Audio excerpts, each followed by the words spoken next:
এই কারণে অনেক বোনকে দেখা যায় পেটে বাচ্চা হওয়ার কারণে, প্রেমিককে নাওয়া পাওয়ার কারণে আপনার ব্রিজ থেকে ঝাঁপ দিয়ে দেয়। এটা আপনি কত ঘটনা শুনেছেন। অনেক আপ দড়ি দেয়, অনেক আবার বিষ আপনাকে না বিষ খেয়ে নেয়। বেহায়াপনা দিবস নামে, বেহায়াপনা দিবস নামে চলছে বেঈমানি। হীরার চেয়ে দামি জিনিস হারায় অনেক নারী। দুষ্টু ছেলের মিষ্টি কথায় পরে নারী ফাঁদে, সব হারিয়ে বোনটি আমার বসে বসে কাঁদে। প্রেমের নামে চলছে এখন, প্রেমের নামে চলছে এখন অশ্লীলতার ছোঁয়া। কতক মনে নারী সম্মান পান্তা ভাতার মোয়া। নারী তুমি সম্মানিতা, নারী তুমি সম্মানিতা, সব ঘরেরই আলো। লাগলে ছোঁয়া পঙ্কিলতার জীবন হবে কালো। ওয়ালা তাকতুলু আওলাদাকুম মিন ইমলাক নাহনু নারযুকুকুম ওয়া ইয়াহুম। খবরদার তোমরা খাদ্যের অভাবে সন্তানকে লাইকেশন করবে না। অথচ দেখা যায় বর্তমানে অনেক মা বিয়ের আগে সন্তানকে হত্যা করে দেয়। কেন? সে একটা প্রেমের পাল্লায় পড়ে, প্রেমিকের পাল্লায় পড়ে পেটে বাচ্চা করে দিয়েছে, ডেলিভারি হয়ে গেছে। 10 মিনিটের আবেগ মাগো 5 মিনিটের মন, কে তুমি মা দেখতে দিলা না এই পৃথিবীর মুখ। শোনো শোনো নারী ওগো বলি শোনো না, স্বামীকে কখনো দুঃখ দিও না। পরকালে যদি চাও জান্নাত বাগান, স্বামীর তরে সঁপে দাও দেহ মন প্রাণ। পরকালে যদি চাও জান্নাত বাগান, স্বামীর তরে সঁপে দাও দেহ মন প্রাণ। শোনো শোনো নারী ওগো বলি শোনো না, স্বামীকে কখনো দুঃখ দিও না।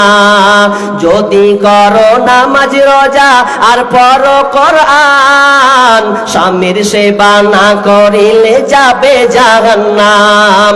শোনো শোনো নারী ওগো বলি শোনো না, স্বামীকে কখনো দুঃখ দিও না। সে যে খুঁজে থাকো সামনে তাহার, যত খুশি দেখাও তার রূপেরই বাহার। তোমার রূপের ঝলক যেন অন্য দেখে না, স্বামীকে কখনো দুঃখ দিও না।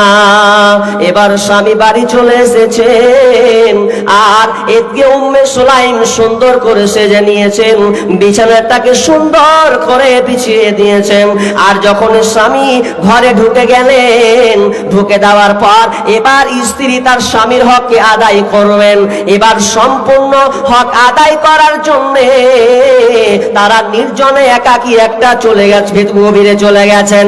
এবার স্বামী স্ত্রী মিলন হয়ে গেছে, স্বামীকে সন্তুষ্ট করে দিয়েছে।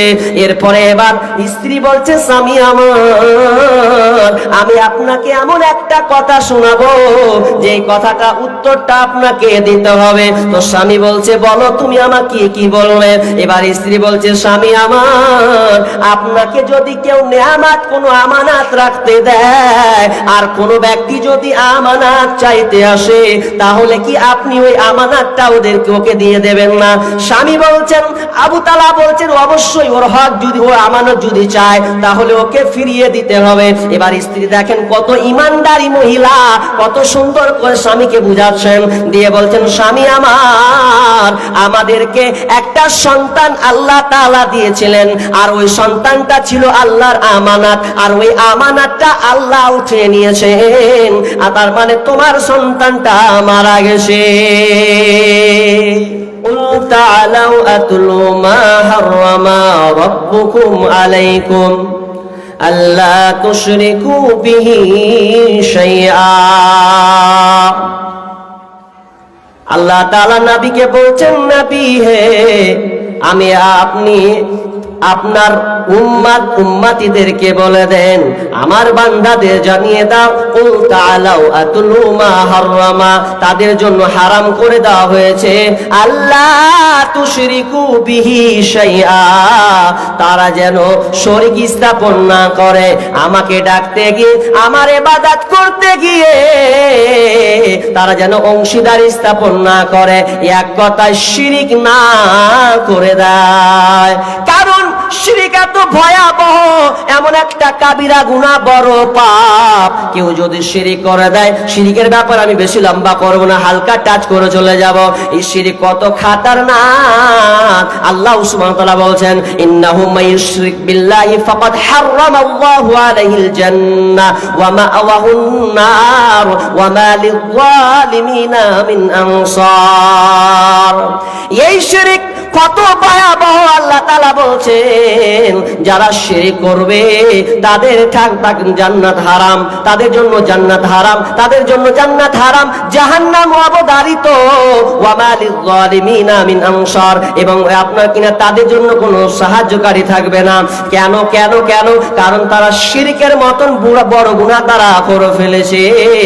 এই গুনাহটা যদি কেউ তওবা না করে মারা যায়, তওবা করার সুযোগ আছে, যদি মারা যায় তাহলে ওই যে নিলেন কোনোদিন জান্নাতে যাবে না।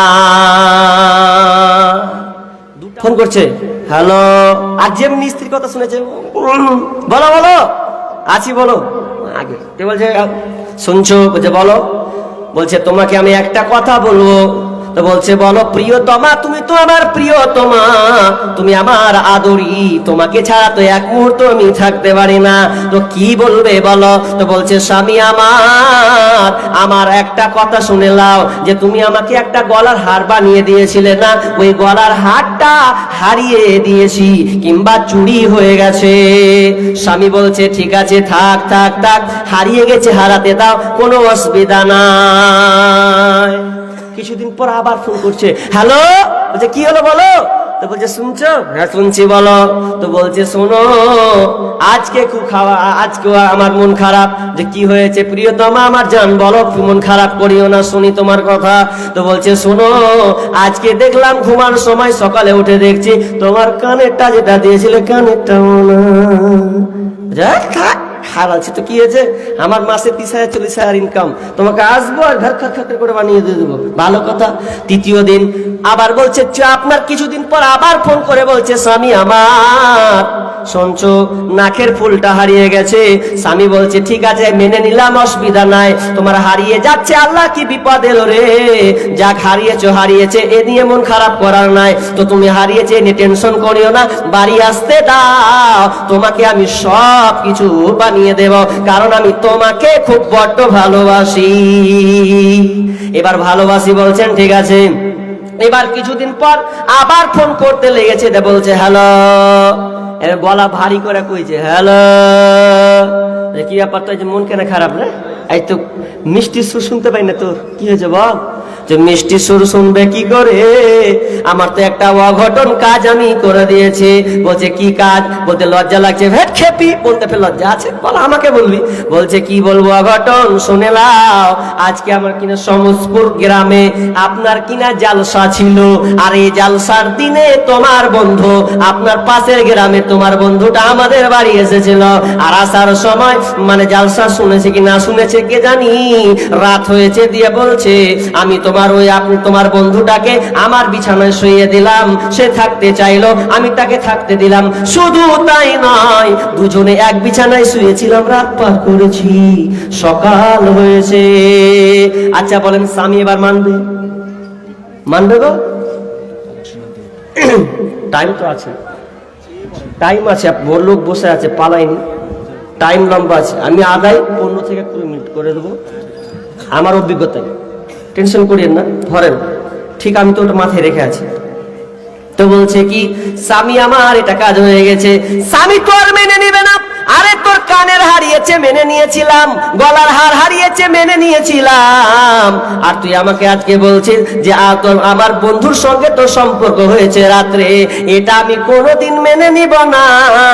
অনেক তোরা মিষ্টি মিষ্টি কথা শুনলাম, অনেক তুই হারিয়েছিস, আমার সবচাইতে বড় অধিকার, আমার হকটা তুই অন্য জায়গায় ব্যবহার করেছিস, অতএব আমি আর তোকে স্ত্রী হিসাবে গ্রহণ করলাম না, যা তুই বাড়ি থেকে বেরিয়ে যা। তাহলে আপনি আর ওকে বলবেন না আদরে, আর বলবেন না প্রিয়তমা। ঠিক তেমনি ভাবে আমার আল্লাহ বলছেন আমি তোকে সৃষ্টি করলাম, এত সুন্দর হাত পা দিলাম, এত সুন্দর করে মানুষ রূপে বানালাম রে, এরপরে তুই আমাকে বাদ দিয়ে পৃথিবীর দ্বারস্থ হয়েছিস, পৃথিবীর কাছে সবার কাছে চেয়েছিস। না না, এটা কখনো করা যাবে না। আজকে বর্তমানে অনেকের ছেলে হয় না, অনেক মহিলার সন্তান হয় না, তখন তারা কবিরাজের কাজ চলে যায়, তাবিজ ব্যবহার করে, আপনার কিনা মাজারে চলে যায়, তো মাজারে গিয়ে তারা সন্তান চায়। একটা ছেলে তেরে বাবা মিন্নতি করি তোর দরবারে, একটা ছেলে দেহরে বাবা মিন্নতি করি তোর দরবারে, যদি মরা পাতা পরে গাউসের উপরে, যদি মরা পাতা পরে গাউসের উপরে, ছেলে হবে ঠিকই সেজে যাবে মরে, যদি জিন্দা পাতা পরে গাউসের উপরে, যদি টাটকা পাতা পরে গাউসের উপরে, ছেলে হবে রে বাবা যাবে বেশে। নাউজুবিল্লাহ বলেন। চেয়েছে কার কাছে? তো মাজারে গিয়ে সন্তান চেয়েছে? না না, আমার আল্লাহ বলছেন লিল্লাহি মুলকুস সামাওয়াতি ওয়াল আরদ ইয়াখলুকু মা ইয়াশাউ ইয়াহাবু লিমান ইয়াশাউ ইনাসা ওয়া ইয়াহাবু লিমান ইয়াশাউ যুকরা আও ইউযাব্বিজুহুম যুকরানা ওয়া ইনাসা। আমার আল্লাহ বলছেন আমি দুনিয়ার এই লিল্লাহি মুলকুস সামাওয়াতি ওয়াল আরদ, তিনি আসমান এবং জমিনের মহান ক্ষমতাবান, তিনি হচ্ছেন তারই রাজত্ব। ইয়াখলুকু মা ইয়াশা, যিনি যেটা ইচ্ছা চান, যেটা চাই সেটাই হয়, আল্লাহকে যেটা ভালো লাগে সেটাই তিনি করেন, এর উপরে কেউ কিছু ঘুরাতে পারবে না। ইয়াহাবু লিমান ইয়াশাউ ইনাসা, আল্লাহ যাকে চান কন্যা সন্তান দান করে, ওয়া ইয়াহাবু লিমান ইয়াশাউ যুকুরা, এবং আল্লাহ যাকে পুত্র সন্তান দেন, আর তার যা ইচ্ছা তাকে পুত্র সন্তান দান করেন। আর আল্লাহ যাকে পুত্র কন্যা উভয় দান করেন, এবং আল্লাহ যাকে চান বন্ধা করে দেন।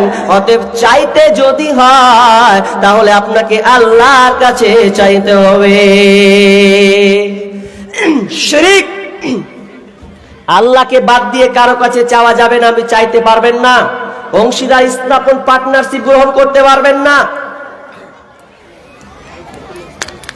এই ব্যাপারে আমি লম্বা বলবো না, একটা কথা শিরকের ব্যাপারে বলবো, যা আপনাকে আজ থেকে সতর্ক থাকতে হবে, সতর্ক থাকাই লাগবে। কারণ আল্লাহ তাআলা বলছেন ওয়ামা ইউমিনু আকতারুহুম বিল্লাহি ইল্লা ওয়া হুম মুশরিকুন, অধিকাংশ লোক ঈমান আনার পরেও মুশরিক হবে। ঈমান এনেছে এরপরে মুশরিক। সূরা ইউসুফ খুলুন, ঈমান আনার পরেও সে মুশরিক। কি করে? সামনে আজকে হচ্ছে 23 তারিখ না ভাই, 23 তারিখ তো, আর কালকে 24, তারপরে 25শে ডিসেম্বর। 25শে ডিসেম্বর তার মানে বড় দিন। 25শে ডিসেম্বর মেরি ক্রিসমাস না কি বলছে, তার মানে বড় দিন যাকে বলা হয়। তো বড় দিন ব্যাপারে আপনার অভিজ্ঞতা আছে? মুসলমানের বাচ্চা তুমি, অথচ দেখবেন 25শে ডিসেম্বর, 25 ডিসেম্বর, সেদিন তারা কি করবে? কেক নিয়ে আসবে, কেক নিয়ে এসে কেক কাটবে, কেক কেটে খাওয়াবে। মুসলমানের বাচ্চা তুমি এটা করলে কেন? তুমি জানো এই বড়দিন, এই বড়দিনের ব্যাপারে তোমার কোনো খোঁজ খবর আছে? কেন তুমি 25শে ডিসেম্বর পালন করতে গেলে এটা তোমাকে জানা লাগবে না? এটা শিরক পড়বে। কারণ এই 25শে ডিসেম্বর কেন পালন করা হয়? যিশু খ্রিস্ট অর্থাৎ ঈসা আলাইহিস সালাম নাকি সেদিনকে মানে জন্ম নিয়েছেন। তো কার? তার পিতাকে, তার পিতা হচ্ছেন আল্লাহ। নাউজুবিল্লাহ বলেন। ঈসা আলাইহিস সালামের পিতার নাম কি? মানে আল্লাহ। তাহলে আপনি মানলেন কেন 25শে ডিসেম্বর? আপনি মানলেন কেন? আপনি সূরা ইখলাস পড়েননি? কুল হুয়াল্লাহু আহাদ আল্লাহুস সামাদ লাম ইয়ালিদ ওয়া লাম ইউলাদ, লাম ইয়ালিদ ওয়া লাম ইউলাদ। আল্লাহ বলছেন আমি কাউকে মানে কেউ আমাকে জন্ম দেয়নি, আমি কারো জায়গায় জন্মগ্রহণ করি নাই, আর আমার সন্তানও নাই। মানে আমাকে কেউ জন্ম দেয়নি আর আমিও কাউকে জন্ম দিইনি, তার মানে তিনার স্ত্রীও নাই, তিনার মাও নাই। ওয়ালাম ইয়াকুল্লাহু কুফুয়ান আহাদ, তার সমতুল্য কেউ নাই। তাহলে আপনি কি করে 25শে ডিসেম্বর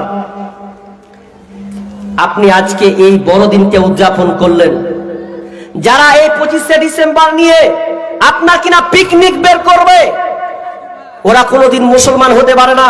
আপনি কি করে আপনি তাদের খ্রিস্টানদের অনুসরণ করলেন? আর আপনার দুটা ঈদ হয়, ঈদুল ফিতর, ঈদুল আজহা। কই কোন হিন্দুকে দেখেছেন, কোন খ্রিস্টানকে আপনি দেখেছেন যে তারা ঈদের আগা দিন তারাও কোনো পোল্ট্রি পোলাও ভাত করে তারা উদযাপন করে দেখেছেন? নিমহারাম, আমরাই বেঈমান। তাদের থিওরি আমরা মানছি, কোন মুসলমানের বাচ্চা এই 25শে ডিসেম্বর পালন করতে পারে না। আজ যারা 25শে ডিসেম্বর পালন করে তারা শিরকে চলে যাচ্ছেন, আল্লাহকে গালি দিচ্ছেন। সূরা মারিয়াম ওই কথাটাই বলা হয়েছে যে তারা ওই দিনটাকে কি করছে, যে মারিয়াম আলাইহিস সালামকে ধরে নিচ্ছেন কে, তো আল্লাহর স্ত্রী, নাউজুবিল্লাহ। আর আমরা মুসলমানের বাচ্চা দেখবেন, আমি আজকে গাড়ি নিয়ে আসছিলাম, আপনার গাড়িতে চাপছিলাম, মালদা থেকে ঢুকতেই দেখলাম কতগুলো সব ওই মানে পরশুদিন অর্থাৎ সামনে 25শে ডিসেম্বরের জন্য তারা অনেক কিছু সাজিয়ে রেখেছে। কে? তো সব মুসলমানের বাচ্চারাই, সব স্কুল পড়ুয়া, কলেজ পড়ুয়া ছাত্র ছাত্রীরা। আজ তারা মানাচ্ছে, সাবধান হন। এটা যদি করেন তাহলে আপনার ঈমান থাকবে না, আপনি মুশরিক, আপনি মুনাফিক। আপনি নামাজে বলছেন গায়রিল মাগদুবি আলাইহিম ওয়ালাদ-দাল্লিন, হে আল্লাহ তুমি আমাদের অভিশপ্ত পথভ্রষ্টর মধ্যে আমাকে ফেলিও না। তো পথভ্রষ্ট অভিশপ্তর কাজ যে আপনি করছেন, আপনার সন্তানি সে 25শে ডিসেম্বর পালন করবে, এ থেকে আপনাকে বাঁচা লাগবে না? সজাগ হন। সর্দার মনের উদ্দেশ্যে বলছি, যখনই 25 তারিখ থেকে শুরু হবে আর 1 জানুয়ারি শুরু হবে, একটা সিস্টেম করে নেন যে আজ রাস্তা দিয়ে কোনো গান বাজনা বাজবে না, বাজলে 5,000 10,000 টাকা জরিমানা করেন, একটাও ডিজে বের হতে দেওয়া যাবে না, কোনো উদযাপন করা যাবে না। কিন্তু আমরা কুলাঙ্গার বদমাশ টাইপের আজকে আমরা করে গেছি কি, ওই খ্রিস্টানদের আমরা মানছি। জানলো না যে এই দিনটা মানলে আল্লাহকে গালি দেওয়া হয়, এই দিনটা মানলে নবীকে আল্লাহর পুত্র বলা হয়, যাকে আমরা ঈসা আলাইহিস সালাম বলেছি তিনি একজন নবী। আর বলবো না কিছু, শিরকের ব্যাপার এখান থেকে স্টপ থেকে যান। খবরদার, এই ডিসেম্বর 25শে ডিসেম্বর 25 ডে, এটাকে নিয়ে আপনারা কেউ মানবেন না, এটা কোনো লাভ নাই। আরে মানবেন না, এটা আবার চালাকি করার চেষ্টা করি না যে আজকে কিছু করব না, খালি পোলাওটা রাঁধবো, মাংসটা রাত্রে পিকনিক করব, ওটাও করা যাবে না। ওটা থেকে আপনাকে বিরত থাকতে হবে। কোনো জিনিস করা যাবে না, কোনো ওই দিনে কোনো লালন পালন করা যাবে না। স্টপ, সাধারণ থাকবেন মুসলিম হিসাবে, নইলে আপনি মুশরিক হবেন, নইলে আপনি শিরক করে বসবেন। আল্লাহ তাআলা যেন আমাদেরকে এই নোংরামি দিন থেকে যেন আমাদেরকে হেফাজত করে, বলুন আমিন। এবার চলেন নাম্বার 2, ওয়াবিল ওয়ালিদাইনি ইহসানা। তোমরা পিতামাতার সঙ্গে সৎ ব্যবহার করবে, ihsan করবে, এক কথায় তোমরা ভালো ব্যবহার করবে। কিন্তু বর্তমানে দেখা যায় পিতামাতার সঙ্গে মিডিয়াতে ঘন ঘন দেখা যাচ্ছে মা বাপকে ঘর থেকে বের করে দিচ্ছে, মেরে আবার জমি লিখে নিচ্ছে। কত আপনার 3 দিনকার ঘটনা, 3 দিন নয় 4 দিনকার ঘটনা হবে, যে ঘটনায় দেখতে গেলাম চোখের পানি আসলো। কি করে একজন সন্তান 4টা বেটা, 3 বেটা জায়গা পাই না, একটা মেরে ধরে পেয়েছে। বুড়ো বাপকে আপনার কিনা ডান বাম পাটা ভেঙে দিয়েছে, পুরো বাম মানে পাটা আপনার ব্যান্ডেজ করা আছে। শুধু তাই নয়, ওই বাপ মাকে 2 বছর পর্যন্ত বাড়ি থেকে বের করে দিয়েছে। তো কার পাল্লায় পড়ে? স্ত্রীর পাল্লায় পড়ে। আশ্চর্য হয়ে যাবেন, তার মা মারা গিয়েছে, লাশটা বাহিরের ঘরের বাইরে পড়ে আছে, ছেলেও আছে না, বউ আছে না, কেউ আছে না, ঘরে তারা মেরে দিয়ে ভেতরে ঢুকে আছে। আহারে তারা কত নোংরা, তারা এই কাজটা করেছে যে মা লাশ পড়ে আছে, যেই মা কষ্টের উপরে কষ্ট করে লালন পালন করেছে। ডাক্তারেরা বলছেন একজন মা যখন যখন সন্তান প্রসব করে তখন ওই মায়ের ব্যথাটা এত গতিতে হয় যে আপনার কিনা মানুষের স্বাভাবিক ব্যথা থাকে 45 ইউনিট, কিন্তু যখন মা সন্তান গর্ভ প্রসব করে, পৃথিবীতে যখন সন্তান ডেলিভারি দেয়, তখন ওই মায়ের ব্যথা হয় 57 থেকে 58 ইউনিট ব্যথা অনুভব করতে হয়। এই জন্য দেখবেন অনেক সময় মা সন্তান প্রসব দিতে গিয়ে দুনিয়া ছেড়ে চলে যায়, দুনিয়া ছেড়ে চলে গেছে, অনেক পাওয়া যায় না। এক জায়গায় দেখলাম একজন ডাক্তার মাকে জিজ্ঞাসা করছে, মা বলো তো তুমি আজকে কি চাও, তুমি বাঁচতে চাও না তোমার সন্তানকে বাঁচাতে চাও?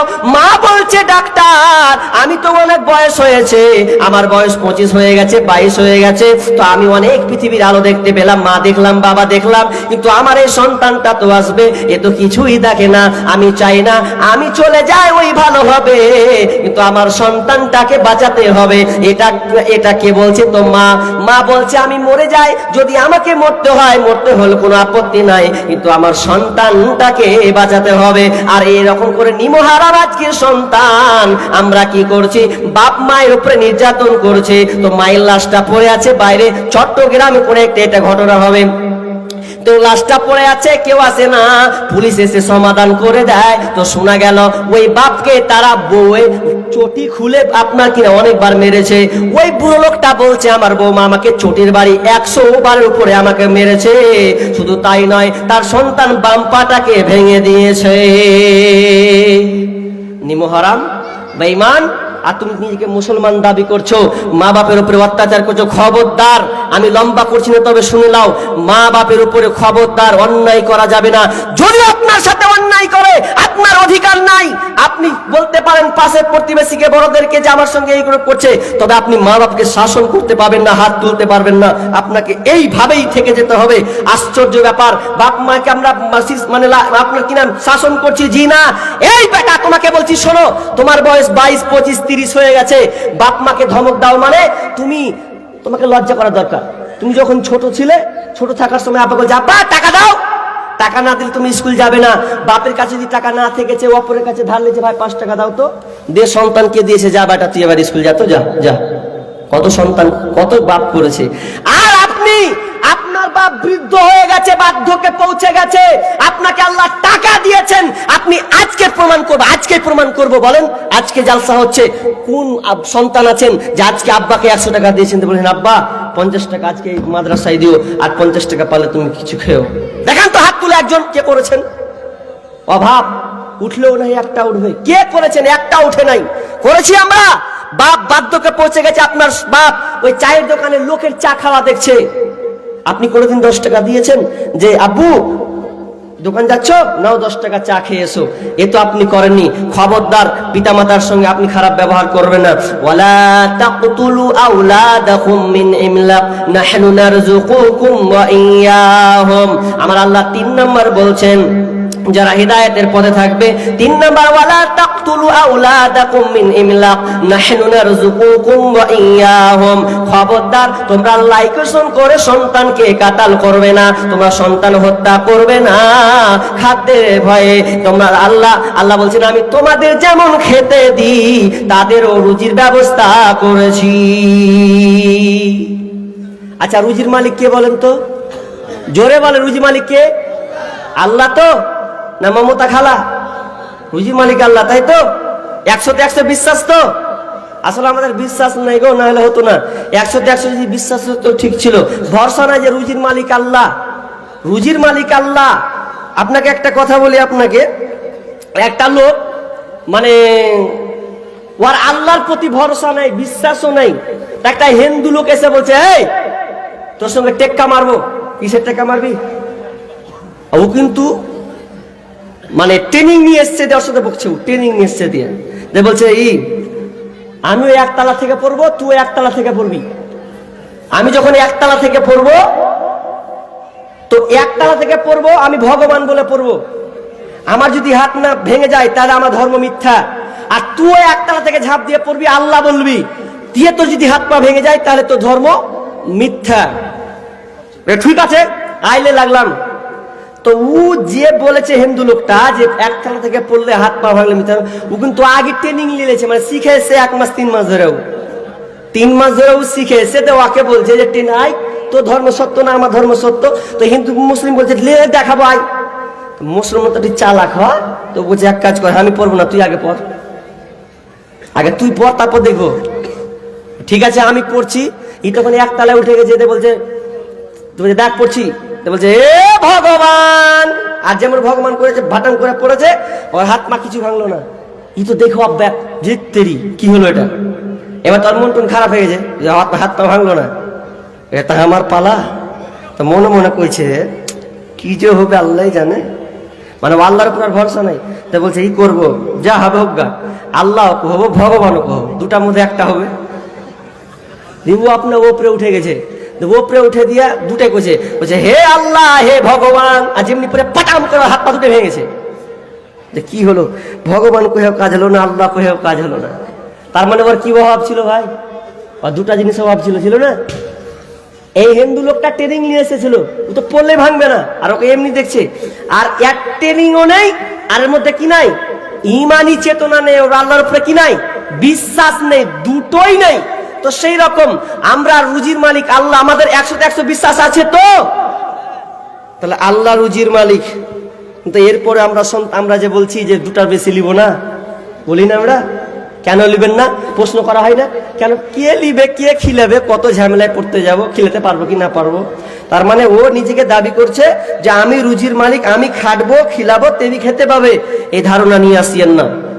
অথচ এবিসি নিউজ বলছে প্রত্যেক বছরে 5 লক্ষ শিশুকে হত্যা করা হয়, প্রত্যেক বছরে 5 লক্ষ শিশুকে হত্যা করা হয়। বিয়ের আগে হোক অথবা বিয়ের পরে হোক, বিয়ের আগে হোক অথবা বিয়ের পরে হোক, সন্তানকে লাইকেশন করা হচ্ছে, ইঞ্জেকশন মারা হচ্ছে। অথচ রুজি মালিক আল্লাহ, রুজি মালিক কোন নরেন্দ্র মোদী নয়। আর সরকার বলছে দুটার বেশি নেওয়া যাবে না, এরকম আপনারা খবর শুনছেন। কিন্তু হিন্দুরা, হিন্দু পণ্ডিতরা গোপনে গোপনে মিটিং করছে যে বেশি বেশি করে সন্তান কর, যদি মুসলমানদেরকে হারাতে হয় তাহলে বেশি বেশি করে সন্তান নিতে হবে। আর ওপর ওরা বলছে যে দুটার বেশি নেওয়া যাবে না, দুটার বেশি নেওয়া যাবে না। তা আমি চ্যালেঞ্জ করলাম আজকে মোদী সরকারকে, চ্যালেঞ্জ করলাম আজকে বক্তব্যে চ্যালেঞ্জ করলাম, যদি বলা হয় যে দুটার বেশি সন্তান নেওয়া যাবে না, তাহলে আমি বলবো নরেন্দ্র মোদীকে আগে এখান থেকে হটাতে হবে, অন্যকে প্রধানমন্ত্রী করতে হবে। কেন? নরেন্দ্র মোদী কয় নম্বর সন্তান জানেন? কয় নম্বর? নরেন্দ্র মোদী 5 নম্বর সন্তান। ভালো করে তদন্ত করবেন। ও যদি 5 নম্বর সন্তান হয়, আর যদি বলে দুটার বেশি লওয়া যাবে না, হটা আগে ওকে, দুটার বেশি, ও তো 5 নম্বরে আছে, তাহলে অন্যকে প্রধানমন্ত্রী করুক, তাহলে তারপরে কথাটা শোনা যাবে। মানে নিজের বেলা খুব সুবিগড়ি না, দুটার বেশি লওয়া যাবে না, জি না। আল্লাহ রুজি রেখেছেন, দো চিজ আদমি রাকাশাদ জোরে জোর, একে আবো দানা দেগা খাকে গোর। দো চিজ আদমি রাকাশাদ জোরে জোর, একে আবো দানা দেগা খাকে গোর। দুটা জিনিস আছে, আপনি ভুললেও তারা ভুলবে না। 1 নাম্বার হচ্ছে আপনার মত, আপনার মৃত্যু যে সময় লেখা হয়েছে ওটাকে নিয়ে আপনাকে ভাবতে হবে না যে কখন আমার মত হবে, ঠিক টাইম হলে আপনাকে মত গ্রাস করে নেবে। আর দ্বিতীয় হচ্ছে খাবার, আপনি কতটুকু খাবেন এটাও আল্লাহ লিখে রেখেছেন, আপনি একটা দানাও আপনি ফেলে যাবেন না, আর আপনি বেশিও খেতে পারবেন না। অতএব রুজির মালিক আল্লাহ, এটা আপনাকে বিশ্বাস করতে হবে। কেউ বেশি খেতে পারবে না, আপনাকে যতটুকু লিখেছে, যত মুকেশ আম্বানির বেটা হোক আর মুকেশ আম্বানি হোক, খাবে না। মুকেশ আম্বানি কি খায়? সোনার পোল্ট্রি খায়। কি গো, সোনার পোল্ট্রি খায় নাকি? দেখেন খোঁজ নিয়ে, যত তোর পায়খানার ঘরটা আছে সোনা দিয়ে তৈরি করা, যে পায়খানা করে সোনা দিয়ে তৈরি করা আছে, ওই পায়খানার ঘরটা দামি দামি সোনার চেয়ার দিয়ে খায়। দেখেন গা, ও তো সোনার পোল্ট্রি খায় না, আমাদের মতনই খায়। বরঞ্চ আমরা বুক ফুলিয়ে বলতে পারো সবই চালিয়ে দেবো, কোন ব্যাপার নাই। কিন্তু মুকেশ আম্বানিকে খোঁজ নিয়ে দেখেন গা, ও কল্যা ভাজি খেছে, কল্যা ভাজি, সুগার ফ্রি মাল খায়। ভালো করে খোঁজ নেন গা। রুজি যদি মুকেশ আম্বানির কাছে থাকতো তাহলে যে ইচ্ছা সেই করতে পারতো, কিন্তু না, রুজির মালিক হচ্ছেন আল্লাহ। এই বিশ্বাসটা নিয়ে আসতে হবে আপনাকে। কি বললাম? ওয়ালা তাকতুলু আওলাদাকুম মিন ইমলাক, নাহনু নারযুকুকুম ওয়া ইয়াহুম, খবরদার তোমরা খাদ্যের অভাবে সন্তানকে লাইকেশন করবে না। অথচ দেখা যায় বর্তমানে অনেক মা বিয়ের আগে সন্তানকে হত্যা করে দেয়। কেন? সে একটা প্রেমের পাল্লায় পড়ে, প্রেমিকের পাল্লায় পড়ে পেটে বাচ্চা করে দিয়েছে, ডেলিভারি হয়ে গেছে। 10 মিনিটের আবেগ মাগো 5 মিনিটের মন, কে তুমি মা দেখতে দিলা না এই পৃথিবীর মুখ। তবে কেন সুখের ভুলে আমায় পেটে নিলা, সুখের শেষে কেটে ছিঁড়ে আমায় ফেলে দিলা। একদিন তুমি আমার কাছে আসবে ঠিকই মাগো, কি বলবে আল্লাহর কাছে জমা করে রাখো। আমি তো বেঁচে গেছি, বেঁচে গেল মান, নইলে লোকে বলতো বলে অবৈধ সন্তান। একটু অবৈধ সুখ পেতে মা আমায় পেটে নিলে, কলঙ্কের ভয়ে তুমি আমায় ছুঁড়ে ফেলে দিলে। তোমার মাও করতো যদি তোমার সাথে এমন, বুঝতে মাগো সেদিন তুমি মৃত্যুর যন্ত্রণা কেমন। অতএব মা বোনেরা বিয়ের আগে লাইকেশন করে দেয় কেন? তো প্রেমিকের সঙ্গে প্রেমিকের পাল্লায় পড়ে তারা আজকে যে আপনার কিনা ব্যভিচার করে দিয়ে পেটে বাচ্চা জন্ম দিয়েছে, নিজের মানকে বাঁচানোর জন্য সন্তানকে ফেলে দিয়েছে। ওই বইটা প্রেমিকের পাল্লায় পড়ে কাঁদে, হায় আমি কি করলাম। এই কারণে অনেক বোনকে দেখা যায় পেটে বাচ্চা হওয়ার কারণে, প্রেমিককে নাওয়া পাওয়ার কারণে আপনার ব্রিজ থেকে ঝাঁপ দিয়ে দেয়। এটা আপনি কত ঘটনা শুনেছেন। অনেক আপ দড়ি দেয়, অনেক আবার বিষ মানে আপনার কিনা বিষ খেয়ে নেয়। বেহায়াপনা দিবস নামে, বেহায়াপনা দিবস নামে চলছে বেঈমানি, হীরার চেয়ে দামি জিনিস হারায় অনেকে নারী। দুষ্টু ছেলের মিষ্টি কথায় পরে নারী ফাঁদে, সব হারিয়ে বোনটি আমার বসে বসে কাঁদে। প্রেমের নামে চলছে এখন, প্রেমের নামে চলছে এখন অশ্লীলতার ছোঁয়া। কতক মনে নারী সম্মান পান্তা ভাতার মোয়া। নারী তুমি সম্মানিতা, নারী তুমি সম্মানিতা, সব ঘরেরই আলো। লাগলে ছোঁয়া পঙ্কিলতার জীবন হবে কালো।